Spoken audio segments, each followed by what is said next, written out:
Engkanto, multo, tiktik, aswang. Mga karanasang hango sa tunay na buhay, mga kaganapan na mayroong basihan. Alam ko hindi kayo taga rito. Taga saan kayo? Hindi yata tao ang mga nakatira rito. Nagkadugo-dugo pa ang mga bunganga nila. Mamamatay na tayo, Julio. Mamamatay na tayo. Hindi na pwedeng bumalik dahil mahuhuli tayo ng mga aswang.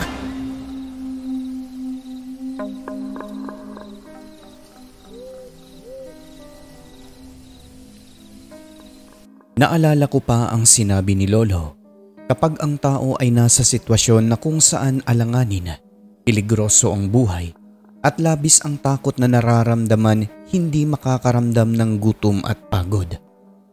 Ang nasa isip mo lang, makaligtas at makawala sa pangil ng kamatayan. Ang pagiging kalmado, alerto ay makakasalba sa sitwasyong nanganganib ang buhay tulad ng nangyari sa kanila ni Lola. Magandang araw o gabi. Ako nga pala si Jelay at may ibabahagi ako sa inyong tunay at totoong nakakatakot na kwento. Bago ang lahat, huwag kalimutang mag-subscribe bilang suporta sa ating channel.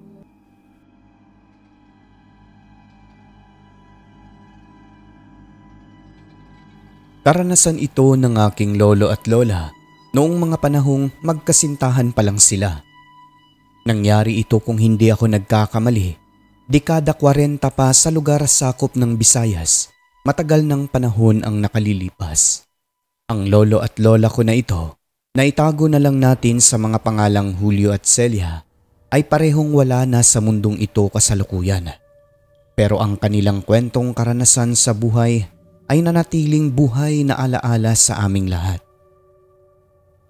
Ang lolo at lola ko ay minsang naligaw sa isang lugar na hindi ko na lang babanggitin kung saan eksakto. Kasalukuyan kasi nung hinahanap nila ang bahay ng isang albularyo na nagngangalang Tata Shano dahil may importante silang pakay rito. Ang albularyo lang kasi na yun ang tanging nakakaalam kung paano lutasin ang problemang kinakaharap ng kapatid ni Lolo patungkol sa mga taong namiminsala o yung mangkukulam na tawag.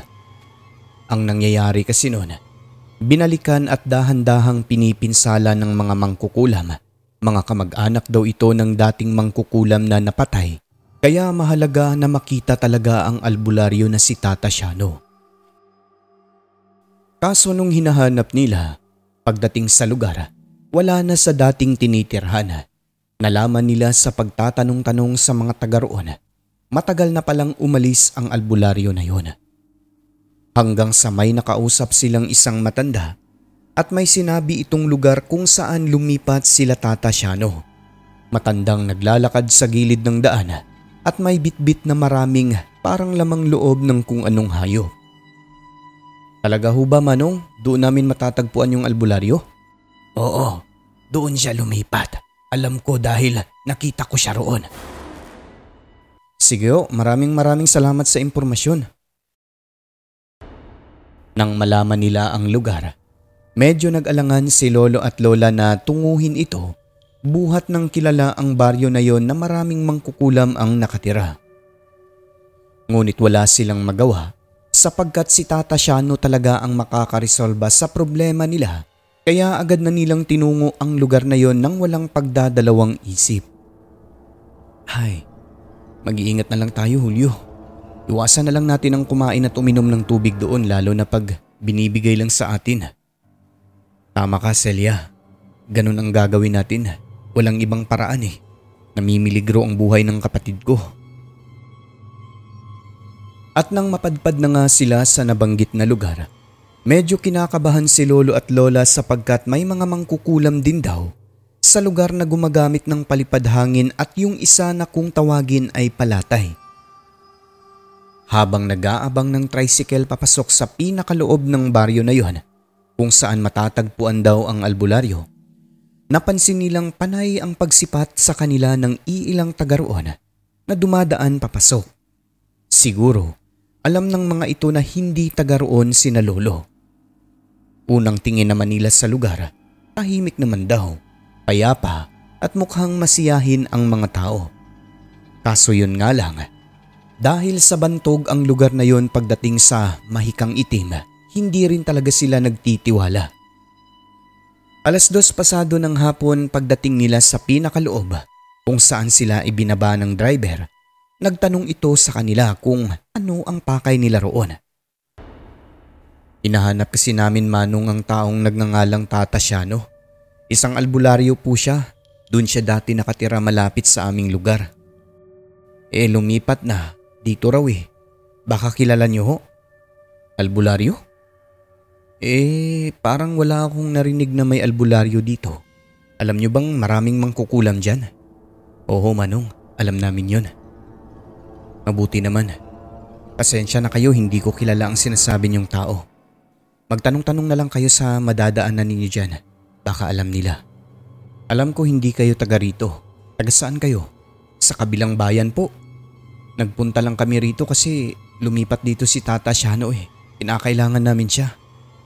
Ganun ba? Sige, tanong nyo na lang. Sige ho, maraming salamat. Pero teka, may kilala ba kayo dyan? Wala po eh. Payo lang sa inyong dalawa. Kung hindi nyo matunton ang taong hinahanap ninyo hanggat may araw pa, umalis na kayo rito. Bakit ho? Maraming kababalagan sa lugar na ito. Ganun ba yung mangkukulam? Higit pa dyan kaya mag-iingat kayo. Wika ng tsuper, sabay paharurot nito sa kanyang tricycle. Ano kayang ibig sabihin ng taong yun? Tanong ni Lola. Tatanungin pa sana ni Lolo kaso biglang umalis ang tsuper. Kinabahan ang lola ko sa narinig niya kasi yung kababalaghan, marami ang pwedeng ibig sabihin nun. Pwedeng ang tinutukoy ng tsuper ay tungkol sa itim na kapangyarihan na tinataglay ng mga taong nakatira sa lugar na yon, mga mangkukulam. Saad ni Lolo, "Huwag mong isipin yun, Celia. Baka tinatakot lang tayo ng tsuper na yun." Hinanap na nila ang bahay ng albularyo. May iilang napagtanungan na sila, ngunit ang sagot ng mga ito ay hindi kilala. Ayon kay Lolo at Lola, nararamdaman nila na may masamang balak ang ilang nakakausap nila sa lugar. Bunsod ng may nag-aalok daw sa kanila na maglinis ng kuko, maggupit at kung ano-ano pang ayos katawan. Kapag tumatanggi sila kasi walang pera, ang sabi raw ng mga ito ay ililibre na sila. Siyempre ang pinakapakay talaga nun, ang itim na hangarin. Walang iba kundi ang pangkukulam. Tulad ng mga aswang, nauuhaw din daw ang mga ito sa gawain nila. Hindi umano sila makakatulog kapag hindi makapambiktima kahit isang beses sa isang taon. Ang iba ay mga bata pa na halatang parang nag-aaral pa sa pangkukulam at ikaw ang magiging laruan. Lahat daw sila pare-pareho ang alok, gupit, manicure, pedicure at kung ano-ano pa. Ang punto nila ay makakuha ng kahit maliit na pirasong kuko o kahit isang hibla ng buhok, damit o kung anumang bagay na galing sa iyo. Pwede ka na raw mabiktima ng pangkukulam. Kaya ang lolo at lola ko noon, puro tanggi talaga sila habang naglalakad sa daan. Bantay sarado sa isa't isa at ingat na ingat sa bawat galaw. Ang hindi nila lubos akala, mas malala pa ang kanilang dadanasin sa lugar na yon. Naayon pa sa kwento ni Lolo at Lola, akala nila hindi na sila makauwi ng buhay. Sigurado kayang dito lumipat ang albularyo, Julio? Tanong ni Lola kay Lolo habang binabagtas nila ang maliit na kalsada papasok sa baryo na yon. Ito yung lugar na binabanggit ng matanda di ba? Kaya dito talaga yun. Sagot ni Lolo habang sinisipat-sipat ang lugar. Julio, hindi na maganda ang pakiramdam ko sa lugar na ito. Umuwi na lang kaya tayo? Hindi, Celia. Importante ang pakay natin sa albularyo. Mas lalong manganganib ang buhay ng kapatid ko kung hindi natin siya mahanap. Iba pakiramdam ko Parang hindi talaga maganda. Ikaw kasi kung ano-ano ang iniisip mo. Walang problema yan. Di tayo mapipinsala ng mga mangkukulam dito. Walang nagawa si Lola kundi sumunod na lang kay Lolo. Huwag ka mag-alala, mahal. Matutunto natin ang bahay ni Tata Shano. Magtiwala ka lang. Nagpatuloy na sila sa paghahanap at nagtanong-tanong pa sa mga nadadaanang bahay at mga tao sa lugar. Hanggang sa makarating sila sa pinakadulo. Kampante lang si Lolo Julio dahil naririnig pa naman nila na may mga ingay ng tricycle doon sa kanilang binabaan na pwede nilang masakyan kapag sila'y aalis na. 3:00 pasado ng hapon nang marating nila ang pinakadulo. May isang tao silang nakausap at agad itinuro ang bahay ng albularyo. Doon sa ibabaw, akyat lang kayo doon. Nandoon ang bahay ng hinahanap niyong tao. Naku, talaga ho? Malayo pa ba rito? Mga 10 hanggang 15 minuto na lang nalakaran. May nag-iisang bahay doon. Yun na yung taong hinahanap niyo. Naku, maraming salamat ho. Sa wakas matutunto na namin si Tata Shano. Puntahan niyo na. Sige na. Matapos makapagpasalamat, agad nang umalis ang dalawa. Ilang sandali pa, may isang lalaking sumisigaw sa malayo. Nang dahil doon ay napalingon si Lolo at Lola, kaya nakita nila na yung driver pala ng tricycle at parang sila ang tinatawag at kinakawayan. Ngunit pinigilan ito ng 3 tao kasama roon yung isang nakausap nila Lolo at parang tinatakot daw ito kasi agad na sumunod sa kanila kaya kinabahan si Lolo at Lola. Patay mali lang sila, dumiretso na naglalakad pero ng mga sandaling yun ay hindi na maganda ang pakiramdam ng dalawa. Ilang sandali pa, may nadaanan silang isang maliit na bahay kubo na kung saan may matatanda at may mga bata. Kumakain ng parang hilaw na karne na nakapatong sa mesa sa labas. Kaya nanlaki ang mata nilang pareho at nasabing, Julio, nakita mo ba? Hindi yata tao ang mga nakatira rito. Nagkadugo-dugo pa ang mga bunganga nila. Kumalma ka lang, Celia. Hinawakan ni Lolo ng mahigpit si Lola kasi nanginginig na ito sa labis na takot. Kalma lang mahal. Huwag kang magpahalata. Julio, tignan mo sa likod. Parang sinusundan tayo ng mga taong nakausap natin kanina. May mga dalang itak. Oo, nakikita ko. Huwag kang magpahalata. Diretso lang at bilisan mo ang lakad. Nanginginig na sa takot si Lola dahil sinusundan sila ng taong nagturo sa bahay ng manggagamot at mayroon itong mga kasamang nakabuntot. Lahat sila may mga dalang pamalo at itak. Yung lugar na binabaybay nila papunta na sa masukal na bahagi at walang kabahay-bahay. Walang bakas na dinadaanan ng tao kung kaya. Agad na sabi ni Lolo na tinuro sila sa maling daan o direksyon upang maligaw sa baryo ng mga aswang. Hindi nila magawang bumalik sapagkat nakikita nila sa likuran na parang nag-uusap-usap pa ang mga tao roon at nakatingin sa kanila. Kaya nagmamadali na silang naglalakad at hinihila na si Lola para makatakas sa piligrong kanilang kinakaharap sa lugar na yun. Napagtanto nilang niligaw sila ng mga aswang upang maging biktima at maging pagkain. Ang ginawa ni Lolo, dumiretso sila sa may ilog pero hindi nagpakita. Pagkatapos ay tumakbo na palayo papunta sa gubat upang makatakas sa mga aswang na sumusunod sa kanila. Ang plano pa ni Lolo, iikot sana para makabalik doon sa pinakasimula ng baryo kung saan sila ibinaba.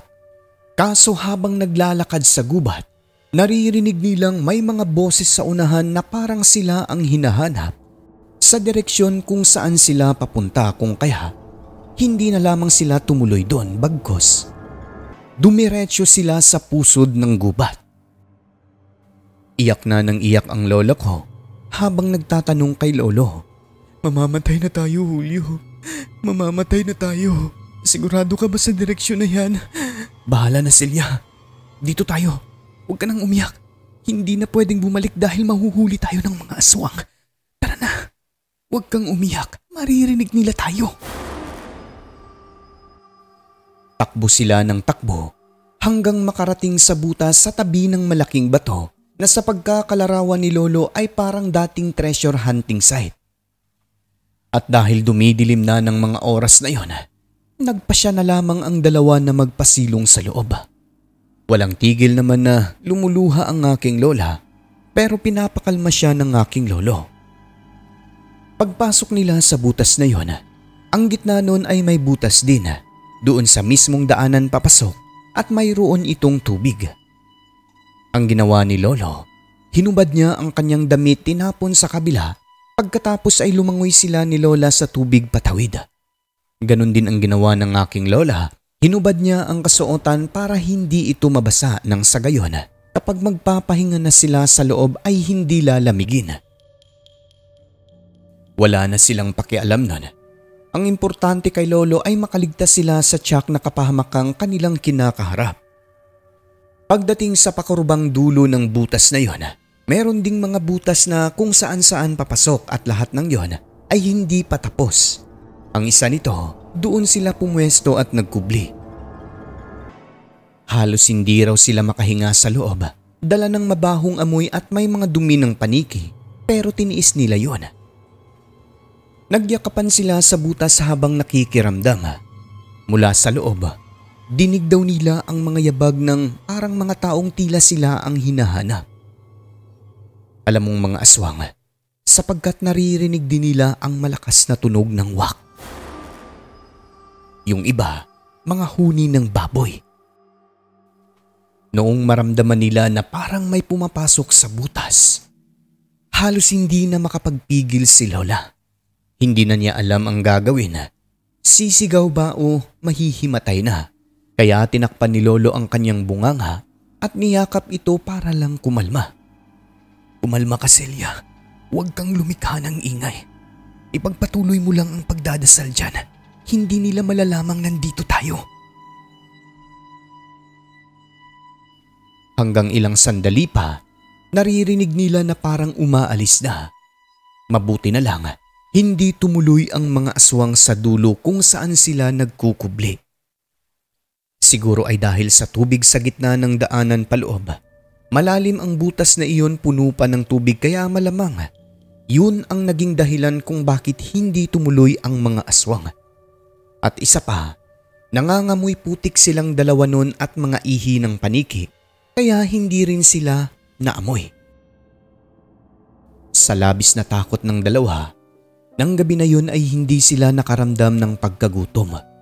Tapos hindi rin daw sila ng hina kahit na hindi nakainom ng tubig. Yun ay dahil sa takot at pagkakilabot, kaya nang ibabaw ang takot at pag-aalala nilang dalawa sa kanilang kaligtasan. Dininig ng may likha ang kanilang panalangin. Sapagkat kahit nasa lugar na sila kung saan napapaligiran ng mga aswang na kung tawagin ay awok, nagawa nilang makaiwas sa kapahamakan ng gabi na yon. Ang lola ko ay nakatulog kahit papaano. Hindi nila alam kung madaling araw na ba yon o kung ano ng oras dahil nasa loob sila ng butas. Yung lolo ko ang nagbabantay sa aking lola. Noong pakiramdam niya na madaling araw na, sumilip siya sa may butas sa labas. Doon pa lamang nakaramdam ng pagod ang aking lolo. Pagkat kahit madilim pa ay naririnig na niya ang mga huni ng ibon na ibig sabihin ay magliliwanag na. Sa puntong yon, agad na niyang ginising ang aking lola. Pagkatapos ay dali-daling lumabas sa butas at nagpatuloy sila sa pagbaybay sa kagubatan. Takbo sila ng takbo. Hindi na alam ang kanilang patunguhan pero ang sigurado sabi ni Lolo hindi yun papunta sa baryo ng mga aswang.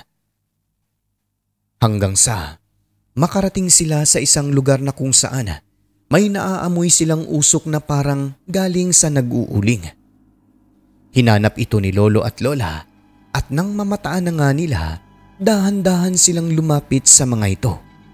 Hindi muna nagpakita kundi nag-obserba ang aking lolo dahil baka pati ang mga taong yun ay aswang. Kaso habang kumakain daw, Narinig ni Lolo ang mga katagang akin na ang asin at ihahalo ko sa bawang na may suka. Sa madaling sabi, hindi aswang ang pamilya na yon. At nang makasigurado, agad na lumapit si Lolo at Lola tapos humingi ng tulong. Nagulat pa ang mga ito sa kanila dahil sa mga itsurang nagkadugudugo pa ang kamay at paa. Sino kayo? Manong, tulungan po ninyo kami. Hinabol po kami ng mga aswang kagabi pa. Ala, mga dayo kayo? Opo, Manong. Sigurado ka ba? Baka mamaya nagkukunwari lang kayo ha? Hindi po. Mga tao po kami. Galing po kami sa isang lugar na puro mga aswang ang nakatira. Sa Baryo Awok. Bakit kayo nakarating doon? Taga saan kayo? Taga kabilang bayan po. May hinahanap lang po kaming albularyo. Kaso wala kaming kamalay-malay. Hindi lang pala mangkukulam ang mga nakatira roon. Mga aswang na rin pala. Maswerte kayo at nakaligtas pa kayong dalawa. Asawa mo ba ito? Opo, Manong. Hindi lang mangkukulam ang nakatira sa lugar na yan. Matagal nang pinamumugaran ng mga aswang na awok. Naghalo-halo na sila lahat dyan. Pero ang layo ng baryo na yun ha. Paano kayo nakarating dito? Hindi namin alam, Manong. Pagod na ako. Basta takbo lang kami ng takbo mula kaninang madaling araw. Diyos ko, mabuti naman at nakaligtas kayo. Salamat sa Diyos. Halika muna, tulungan mo itong babae. Hayaan nyo, ligtas kayo rito. Tara, diretso ko na lang kayo sa bahay. Kaya nyo pa bang maglakad? Oo, kaya ko pa. Ngunit habang tinatanong sila, nahimatay naman si Lola sa tindi ng pagkauhaw at gutom kung kaya. Pinakain na lamang muna sila roon at pinainom ng tubig. Matapos noon, pinasakay si Lola sa kalabaw at naglakad naman si Lolo hanggang makarating sa bahay nung nagmalasakit sa kanila. Sa nangyari, halos hindi makapaniwala si Lolo at Lola na ang tinakbo nila mula sa baryo ng Awok ay nasa mga 15 kilometros. Napakalayo po noon pero hindi talaga sila nakaramdam ng pagod at pagkagutom. Ang tao nga naman, Sir Alex, kapag nasa matinding takot at peligrosong sitwasyon, hindi talaga makakaramdam ng pagod at pagkagutom. Totoo yan ayon kay Lolo at Lola dahil ang nasa isip lang nila nun ay kung paano sila makaligtas sa tiyak na kapahamakan. Nakaramdam lamang ang dalawa ng matinding pagkagutom noong makasiguro na nasa lugar na ng mga tao. Ang pangyayari na yon, tila ba umayon din sa kanila. Paano kasi, yung taong tumulong sa kanila ay kilala nito ang manggagamot na hinahanap ni Lolo. Sa bahay din sila ni Tata Shano dinala para malapatan ng lunas si Lolo at Lola sapagkat nanganganib umano ang buhay ng dalawa sa kadahilan ng paniguradong may marka sila ng mga aswang. Kaya hayon, agad silang ginamot ng albularyo. Doon na rin sila nagpalipas ng gabi ng araw na yon para bumalik ang kanilang lakas. Ayon sa kwento ni Lolo, labis ang pasalamat nila unang-una sa Panginoon sapagkat dininig ang kanilang panalangin, pangalawa sa taong tumulong at pangatlo sa albularyong si Tata Shano na gumamot sa kanila. Sabi ng albularyo, yung taong pinagtanungan nila Lolo at nakausap sa dating tinitirhan nito, malamang sa malamang ay isang awok na nagturo ng maling direksyon upang maligaw sina Lolo at Lola at maging pagkain sa baryo nila. Mabuti na lang talaga, nasa presence of mind ang lolo ko isa sa dahilan kaya sila nakaligtas sa tiyak na kapahamakan. Sa pag-uwi nila, kasama na nila ang albularyo. Wala silang ibang dalang gamit sapagkat lahat ng hawak nilang bagay ay naiwan sa gubat habang sila'y tumatakas. Maging pamasahe ay wala raw talaga sila, Sir Alex, kaya ang albularyo na ang tumulong sa kanila hanggang sa makarating sa bahay. Sa huling bahagi ng kwentong ito, naging maayos po ang lahat. Nakaligtas ang aking lolo at lola at naligtas din ang kapatid ni Lolo na pinipinsala ng mga mangkukulam. Matapos ang pangyayari, iniwasan nila ang baryo na yon, ang sikat na lugar sa Visayas na kung tawagin nung panahon ay baryo ng mga awok. At dito ko na po tatapusin ang kwento ng aking lolo at lola. Hanggang sa muli mga kaibigan at maraming salamat kung magustuhan ninyo ang aking kwento. Lubos na gumagalang, Jelay ng Kabisayaan.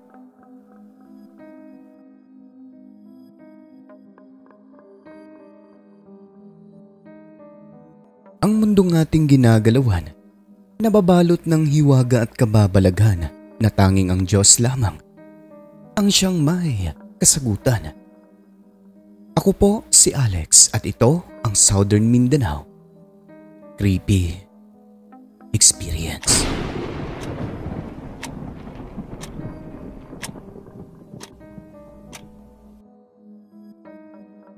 So yun na po ang kwento ni Ma'am Jelay mga kaibigan, no? Totoong karanasan daw po ito ng kanyang lolo at lola sa lugar ng hindi na lang natin banggitin mga kaibigan, no? Para iwas tayo issue, pero grabe ang naging karanasan ng lolo at lola niya, no? Kung nahanap siguro sila ng mga aswang, sigurado hindi na natin maririnig ang kwento na ito ngayon, no? Hangang-hanga ako sa katapangan ng lolo ni Jelay, no mga kaibigan. Kahit na peligroso na talaga, nagawa niya pang kumalma at makatakas, no? Kung iba siguro yun, baka nahuli na talaga. Siyempre ang pinaka doon yung panalangin talaga sa may likha, no? Yun din talaga yung naging shield nila, no? Para hindi sila matuntun ng mga aswang na mga awok daw na kung tawagin, no? Kaya mabuti na lang talaga nakaligtas sila. Grabe. Kayo mga kaibigan, kung meron kayong opinion, i-comment nyo na lang po dyan sa ating comment section.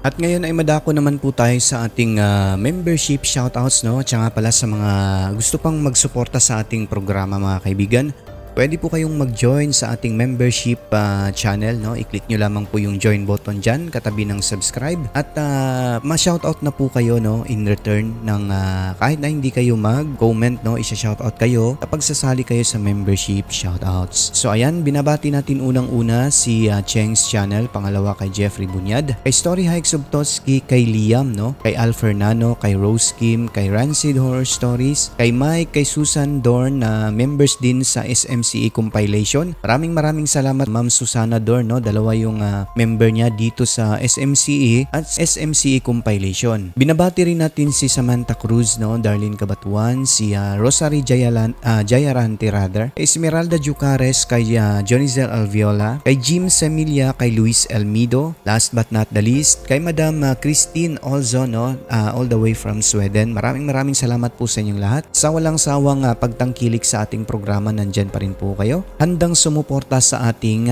munting channel. Kaya again, taos puso po ang inyong narrator na nagpapasalamat mga kaibigan. At sa lahat ng mga silent listener ay welcome po kayo sa channel natin. Pumasok na po kayo at i-hit ang subscribe button. Siyempre, huwag niyo kong kalimutan ang notification bell upang updated kayo sa mga bagot nakakasabik nating mga kwento. Muli po mga kaibigan, maraming salamat po sa mga suporta nyo. Huwag kalimutang tumawag sa taas. I love you.